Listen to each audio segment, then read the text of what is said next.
For this recipe, you will need a bowl, 1 banana, 2 eggs, and a fork. The first thing that you want to do is peel your banana.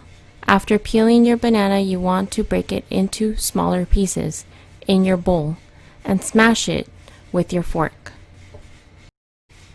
After smashing your bananas, you're going to crack 2 eggs and mix together until well combined.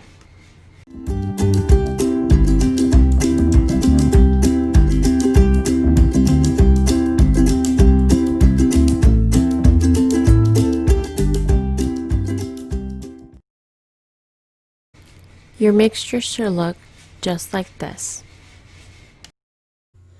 You want your heat to be low to medium.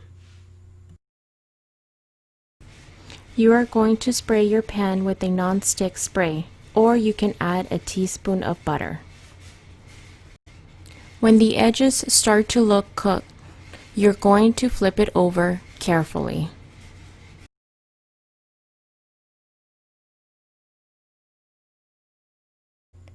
When the other side finish cooking, you can now place them on a plate.